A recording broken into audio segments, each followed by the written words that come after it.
I guess I didn't swag enough. Stupid fruity pebble chain. We bag enough.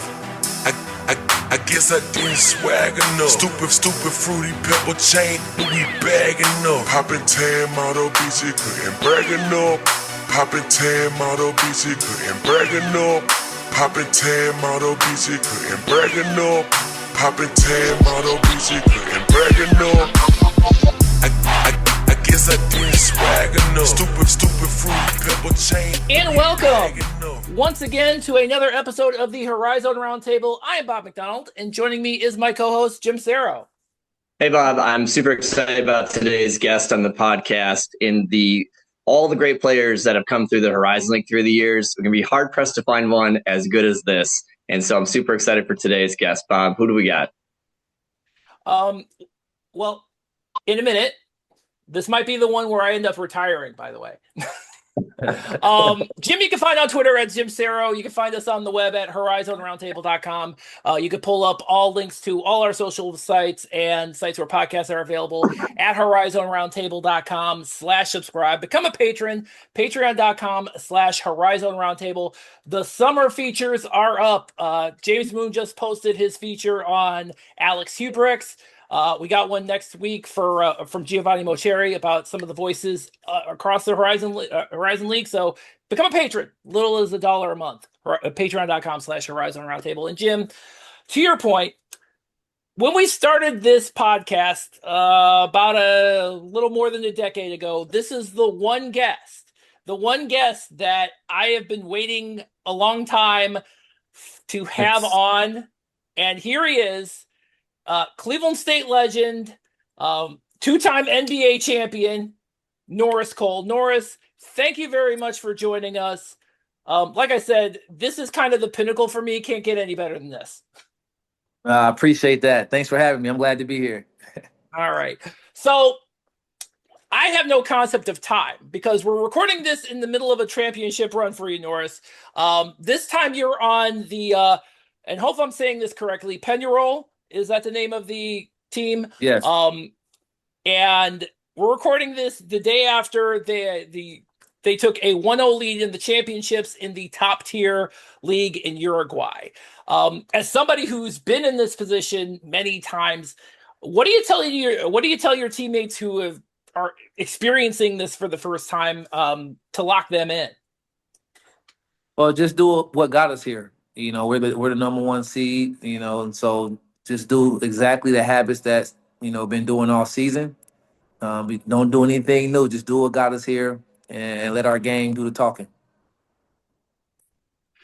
So one of the other things I wanted to talk about is what you were doing before you headed down to Uruguay, and that's coaching. Yes. You took over the interim role with the Trinity girls basketball team in Pennsylvania. My first question there is, how did that situation come about where you were asked to take the helm?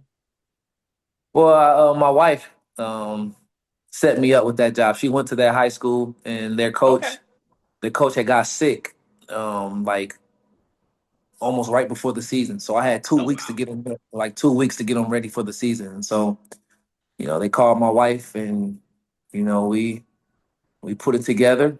And it was the best thing for me at the time because I never really thought I wanted to coach at high school level. I thought about the pro level, but at the high school level, I never thought I really wanted to coach. But I fell in love with it, the process of it. I had a great group of young ladies. They were talented. They played hard. They worked hard, and we had a very, very successful season. Yeah. So, most people will remember one moment in that season, which of course is the viral moment about with the teachers versus students game. We'll get to that in a moment. But aside from that, you mentioned the year that you had with this team. It was outstanding. They won 20 plus games. They made a pretty deep run in the PIA playoffs. Given that entire experience, will you consider getting back into coaching in the future at that level or another level? Well, one thing I've learned over the years, I never premeditate what I will and what I won't do. It all will depend on the situation at hand. I'm pretty open-minded to opportunities. And if the opportunity makes sense for me and my family, then I'll explore it. and if it doesn't and it doesn't work out, then I won't. And that's kind of how I simplify any opportunity that I have. If it makes sense for me, my time, my family, if it makes sense, I'll explore it. I'll explore all options. But if it doesn't make sense, then no harm, no foul. Okay, so now let's talk You about know, the teachers versus students game. Yeah, oh yeah. Oh All man. right, so I went through the because I know you were on I know you talked to the folks over at ESPN about that. I guess you were on a minute. You played under the condition of having a limited playing time, and yet Yeah. still the kids were trash talking you. Really? Yeah, they were just having fun. They wanted to see was I really him. They knew I played in the NBA and that I was a professional player, but this generation they want to see it for themselves firsthand. They don't want to hear about what you did. They want to see it firsthand. So I had to get out there and show them a little bit. And the funniest part, I wasn't going to play in the game, but two of my players, they were the coaches for the teachers, and so they begged me. Oh, It's okay. like, Coach Cole, when you play, you gotta play. And so when the baby girls ask you for something, you always fall for it. And so they asked me, and I did it. And they was like, you only gonna have to play like limited minutes, Coach Cole, like a little bit in the second quarter and a little bit in the fourth quarter. And so that's what I did. And some of the players wanted me to, show them what I could do. So I just, went on a shot making spree. I didn't try to dunk or do nothing too crazy. I just showed them that, I'm a professional and this is what I do for a living. Yeah. So when you were passing the ball, because I know I'm sure you were distributing as well. Who was your go-to person on that team? We had a couple coaches who knew how to score. Um, Okay. yeah, Mr. John, he could shoot, and I forget there's one other person. I can't think of his name right now, but yeah, my go-to was passing it to Mr. John. He knew how to score. All right. Sure, Oh they were yeah. like they got stories for life. Hey, I got Oh man, they still talk about it to this day. They still message me. Sometimes on your reels that pop up, yeah. they in your memories on your phone and on your Instagram and stuff, they be popping up and people at me and I send it to my players.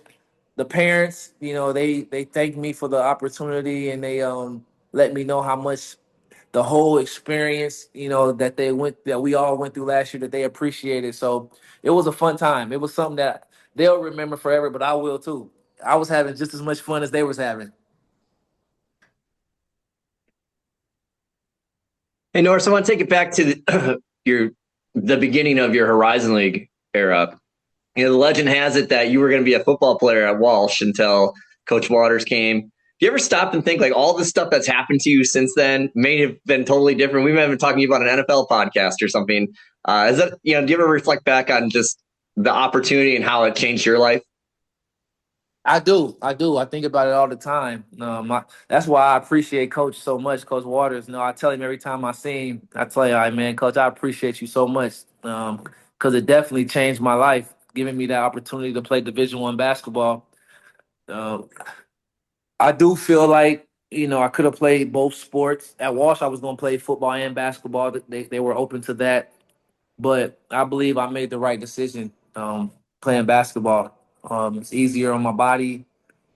The way football players have to lift weights, I enjoy lifting weights, but I don't enjoy lifting the way football players have to lift. I have a cousin who played in the NFL, and I see how he worked out, and I was like, I work hard, but their workouts are a tad bit different. So yeah, I think I made the right decision for my body, for my health, and then I enjoy playing for Coach. The experiences at Cleveland State, I can't imagine not having those experiences, and because it helped form and shape the man I am today.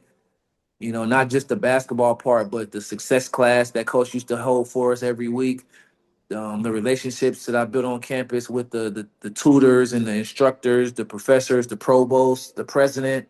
I was able to form personal relationships with all of these people. And so, I'm kind of forever grateful, for Cleveland State and the platform it gave me to show my talent and eventually be drafted into the NBA. And when you arrived at Cleveland State, I mean, you guys played some very high level basketball there, a really good window for Cleveland State Viking basketball.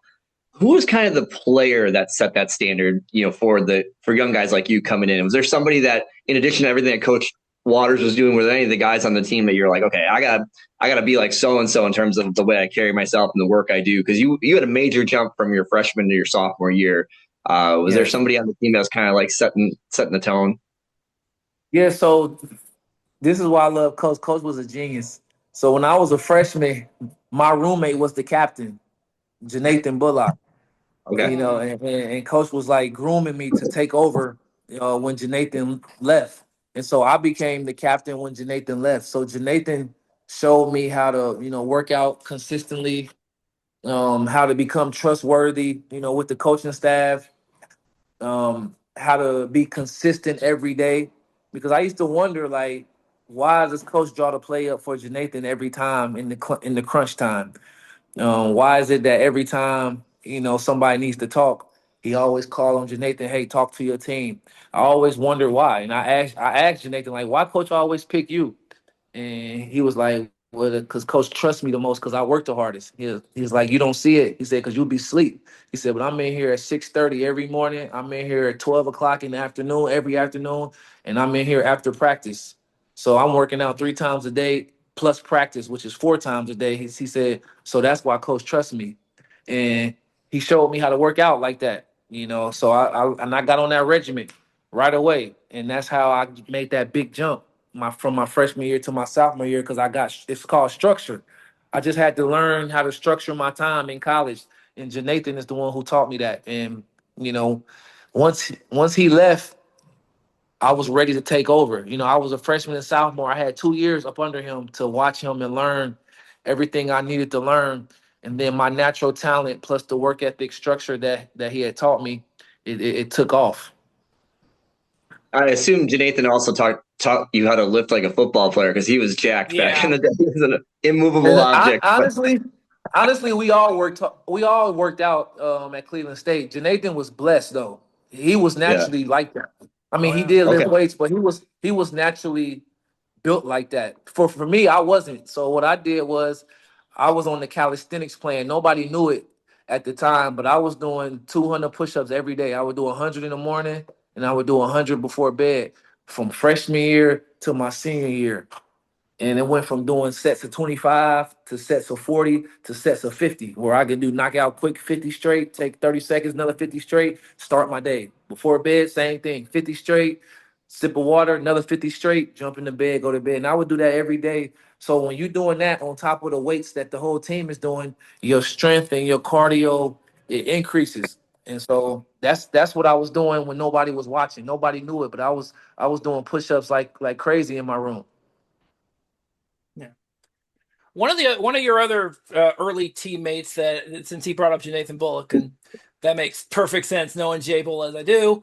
One of the other teammates that, I mean, there was a lot of them. That team, those teams were stacked. But the one I gotta point out is your teammate in the backcourt, Cedric Jackson. I bring this up because I also got to bring up the Wake Forest game. And I gotta bring up I'm gonna bring up the play. The one where you threw him the ball and he dunked it. The alley-oop, now, if I'm out of not, bounds. if I remember correctly, the name of that play was flex. Was it? I can't remember. I'm gonna be honest with you. I don't even remember the name of the play, but I know the play like the back of my head. I know we run a flash, we run a flex, we run a cut on the baseline to occupy to the corner, and then we run a rip screen for Cedric to go back door. Yeah, and it worked. It worked to perfection. We practice those, side of the bounds plays every day in practice, just in case we needed to run it without having to call a timeout. And it worked. It worked to perfection. And Cedric was the standard for me as a guard. Janathan was the great example, but Cedric was my position who I had to go up against every day. And my freshman year was very tough in practice going up against him. He was transferring from St. John. He was grown man strength already. I was only a kid coming from Dunbar High School. So it was really tough in practice my first year going up against Cedric every day. But I never backed down from him. I always attacked it every day, trying to get the best of him. And like I said, most of the times I didn't my freshman year, but I was getting better and better and better and better. And so by the time my sophomore year came around, I was ready to compete at that level. And instead of staying on the bench being a backup point guard, I proved to coach that even though I'm a point guard, I can play off the ball because you can't sit Cedric out. Cedric has to be in the game. He has to be the point guard because he's the upperclassman. So I showed coach that, hey, I can play both guard spots. And so I played the off guard. And then whenever Cedric needed a break, I can move to the point guard. And then my junior year, I can slide over to the starting point guard. And so it was all about me sacrificing and me learning how to compete because Cedric is a high level competitor. He's a high major player coming from the Big East. And I knew if I could compete against him every day in practice, I could compete against any guard in the country. Full disclosure, by the way, that the picture of him dunking in that game was my background on Twitter for years. And that was a big time play. That was a big time play. By the way, I get is Jeff Teague still mad you locked him down defensively? Because I listened to the last time you guys talk. He might. I don't know if he's joking or not. He's both. He's joking and he's still mad. I went on this podcast. He's a cool guy. Obviously it was a long time ago. We laugh about it now, but they didn't like that. They wasn't expecting that. They was not expecting that. Norris, in your window at Cleveland State, I think you guys played in 2 NITs and obviously the NCAA tournament with the big win. That was prime Butler. Just tell us a little bit about what the Horizon League was like and the daily battles that you had, not just in practice, but then the quality of the league at that point in time, and what it was like playing Horizon League basketball then. I think during my era in the Horizon League, it was the best it had ever been in the history of the league.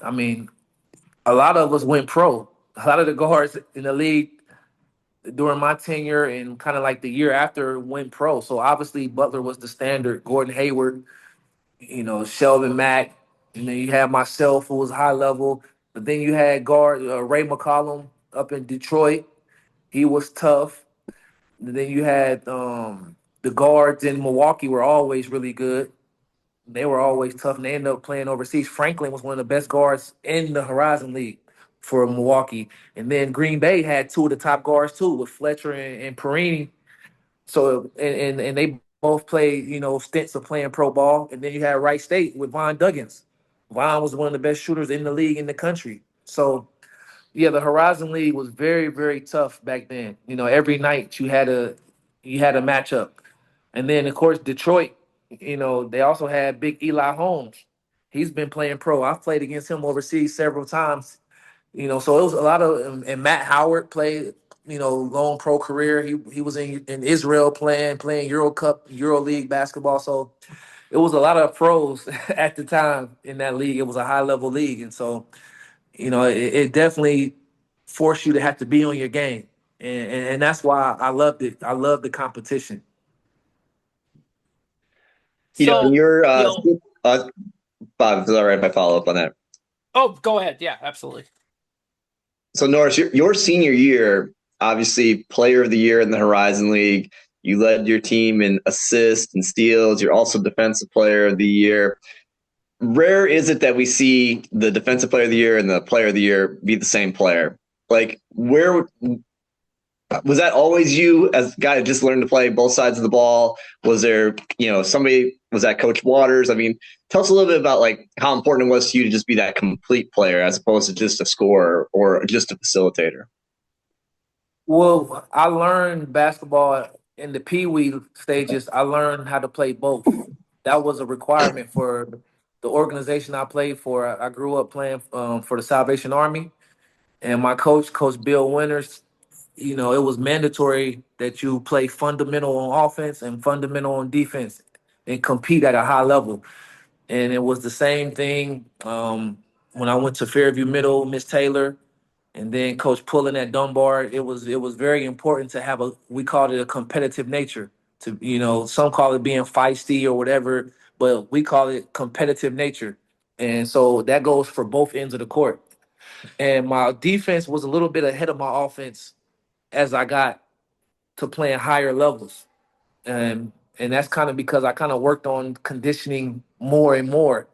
And so when I got to Cleveland State, I finally had the time to put in conditioning and offensive skills.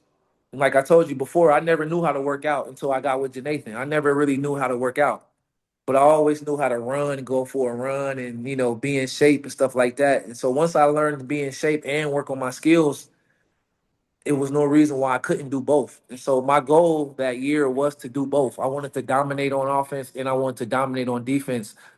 I didn't know that I would be the first time ever in the history of being, player of the year in defense, but I didn't know that that was going to happen.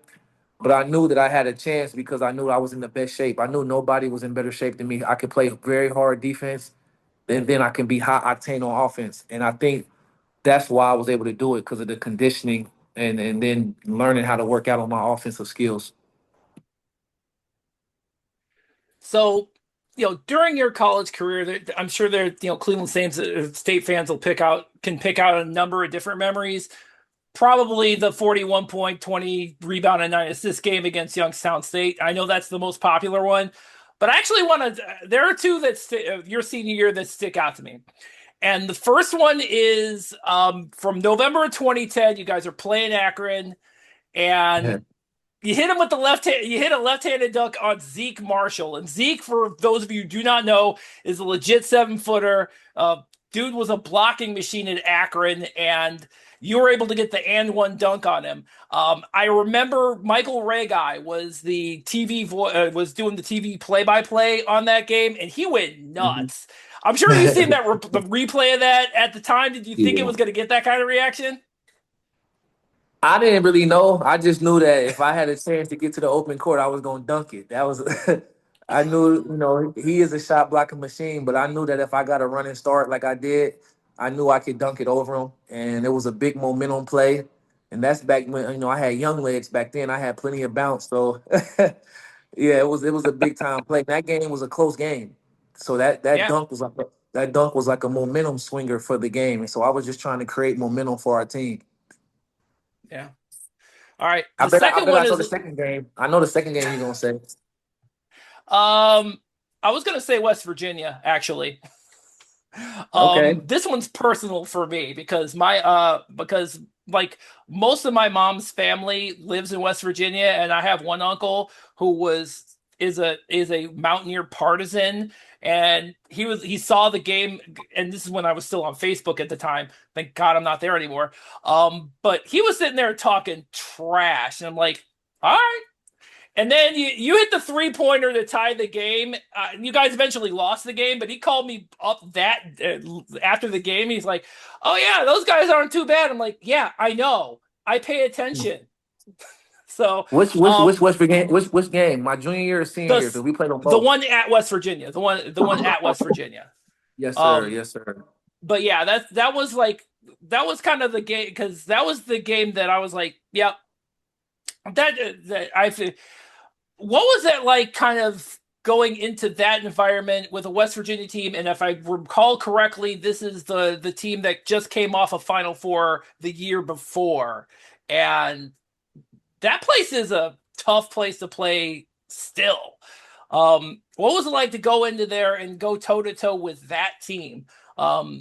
Especially, yeah, and I was looking through the kind of the stats, and I saw, coming off the bench, some guy named Joe Mazzulla.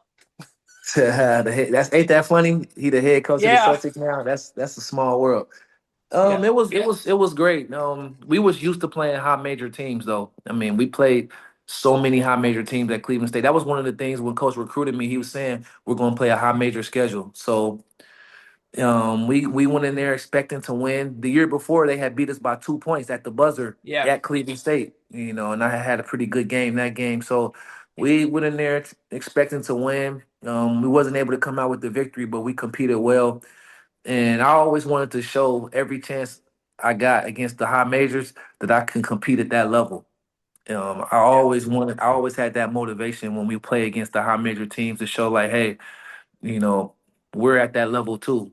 And so that's always our mindset at Cleveland State. Every chance we get to show what we can do on a major platform, we always wanted to show what we could do. Yeah. Also, thank you for allowing me to tell my Uncle Jeff to suck on that. Yeah.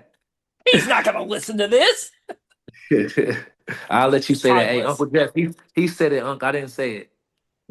Yeah, Norris, that was a memorable term. Hey, I was just gonna ask, transition from college for a second. 2011, you get drafted to the Miami Heat, who may have been in the middle of like a pretty good window of basketball themselves. When you get to the Heat, tell me a little bit about the adjustment about going from being the conference player of the year, the defensive player of the year, to having to maybe be a little bit more of a role player in the NBA to get started on a championship level team. Like, what was that like for you as a player, and how did you make that adjustment? Honestly, I was used to having to do that because I had to do the same thing at my high school. When I first got on varsity, I was a role player on varsity. We had a lot of good players. Obviously, Daquan Cook was a McDonald's All-American, and we had some other ESPN Top 100 players on my high school. So I had to learn how to play a role. And then when I got my opportunity, I just would flourish. And the same thing at Cleveland State. I went there as a freshman. I wasn't the star player as a freshman. I played my role. And then eventually I got better, and I always contributed to winning. I always knew that no matter what role I play, I contribute to winning. And so I went to Miami Heat the same attitude. We got all American, all star, all world players, but there's some things that I know how to do without the ball. I know if I wasn't gonna score, I know that I can defend, I can compete. I'm fast. I can change the pace of a game, and I can, in practice, help my teammates get better. And when I'm on the bench, be locked in, bring that positive energy. And so that's what I tried to do, and that's what I did, and I contributed to winning. I mean, To it had to that be a pretty end, good start to your pro career to oh have yeah, two straight NBA championships to get right out of the gate. Like, no Oh better yeah, way to start your career than that. it almost doesn't even So, seem real. to that real end, quick question. Oh, Bob, let me ask you one more, and then I'll be oh all sure, done here. yeah, go ahead. So Norris, you talked a lot about your defense was ahead of your offense when you were a young player. In the NBA game, people sometimes say they don't play defense. I personally just think that's because NBA players are unguardable. Tell me a little bit, like, you played in the league. Where do you stand on that, Norris? Like, are NBA, do they not play defense, or are NBA players and the rules around how the game is officiated just make it almost impossible to stop good players? Tell me a little bit about what you see as a guy I who think played in the league.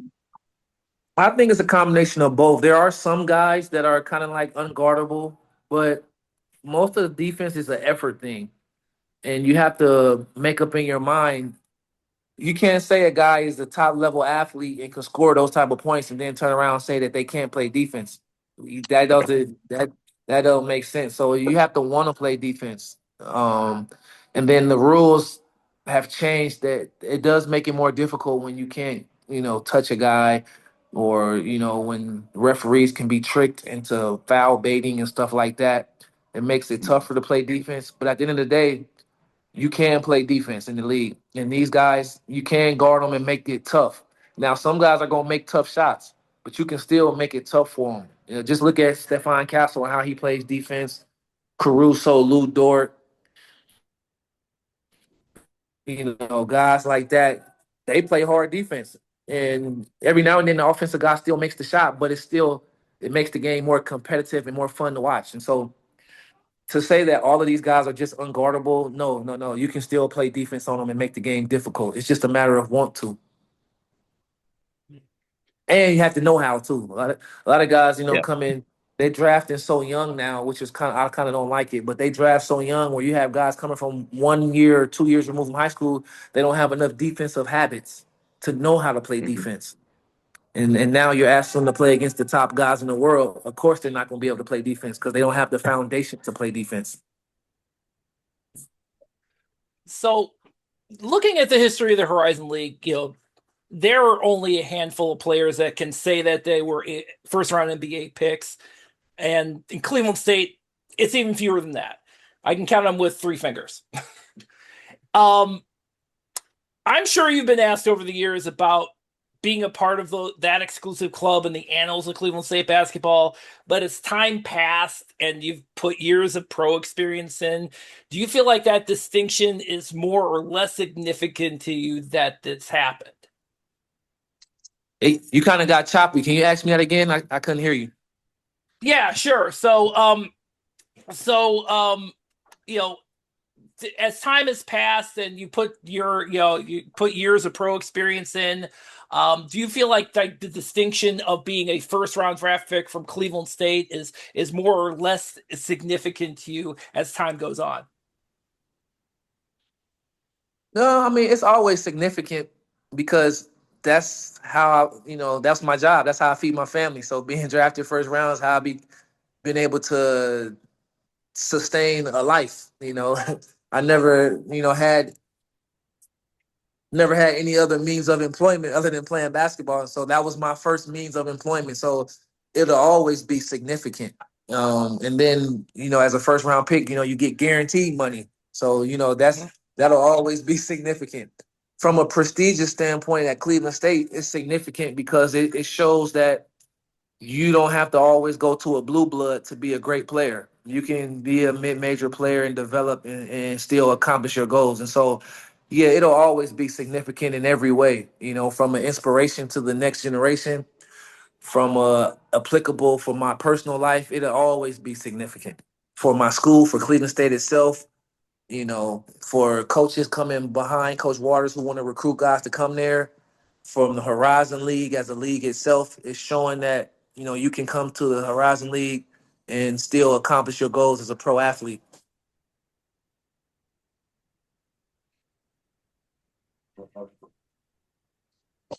Hey, Bob, can I just ask Norris one last question? Yeah, sure. So, one of the things when I was doing my prep for the conversation today, Norris, I know like coming out of high school that you had very good academics from your high school. We talked a lot about you being a defensive, player, just doing the little things to win. If you had to give a little message to the players in today's world, like, what would history tell you, like you looking back on everything that you've learned and applied and how the success it's had, like, what would your message be to young players today, whether it's about handling their business, basically? Like, what would you have to say? I would say work on being a well-rounded person. My success isn't just because I was a great athlete, and it wasn't just because I was a great student. It was because of, both. Being a student helped me as an athlete. Being an athlete helped me as a student. Playing multiple sports, building relationships with different people. Baseball players are not the same as football players. Football players are not the same as basketball players. Basketball players are not the same as track athletes. And so playing multiple sports, going to different places, meeting different athletes.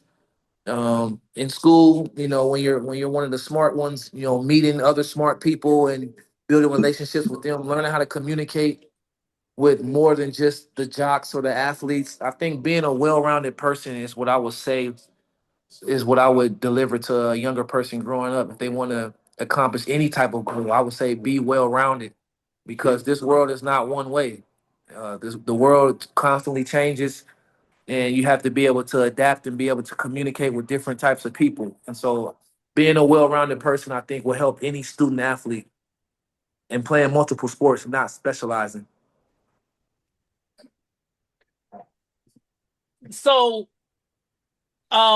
in 2016, you became one of only the third Cleveland State player to have your number retired, and obviously, one of the notable things is obviously LeBron James was there, your former Miami Heat teammate. So I want to ask about that, your relationship with him, but also just the feel. I wanted to ask you about the overall feeling you had, just being surrounded by the people who had been there, with all you accomplished. Yeah, I mean, anytime you get your jersey retired or go into the Hall of Fame or get honored, it's a special thing. Um, you think about all the hard work, you think about your teammates that help you get to that point, and so it was a special occasion to be able to have Bron and some of my other teammates there to support me. It was great. I'm forever grateful for that, and I never take those type of opportunities for granted because not every athlete gets to be immortalized like that. And so, it's just a testament to, like I said, my coaches who trusted me, who recruited me, who pushed me to be better. My teammates, Dre, Big A, Janathan, Cedric, Trey, J-Mo, Bass, Luda, Josh, Charlie, all the guys, Big Devin, all my teammates that was there during the time, Tim, all of those guys helped me, and played a part. And so that's what I thought about when my jersey got retired. All right, there was one last thing I wanted to ask, and that's the debut of the Norris Cole song during that retirement ceremony. I had to mention this because the song actually made it onto our 6th episode ever. In fact, I think it's still up on SoundCloud. Because we asked because we talked to Kiefer Sykes last episode, and he has his own song too. I like his song, by the way. His song is dope. I like that. I'll be listening to that song. He mentioned that he had heard it when you two played together too. What was your reaction when you first heard it, and how often have you put it on since? I don't listen to mine that often. I heard it in Cleveland. It was dope. I liked it, but I don't really listen to it that often. But it's pretty cool. I listen to Kiefer Sykes' song more. It was pretty dope hearing that. Yeah, that's pretty dope when somebody makes a song for you. That means you must have did something right. That means you got a little bit of game. There you go. All right, and with that, that is the we're gonna go ahead and wrap this up. Norris, thank you very much for joining us. Tell us where we can find you online. You can find me online at Norris Cole on Instagram or at PG30_Cole on X. And make sure y'all continue to support the Horizon League. And shout out to Cleveland State. All right. And that's going to wrap it up for us. So HorizonRoundtable.com is where all our episodes and articles are. You can find us where podcasts are available, and you can find us, you can pull us up on your Google and Amazon devices. So tune in next time. I'm sure we're going to do something else over the summer. Until then, thank you all for listening.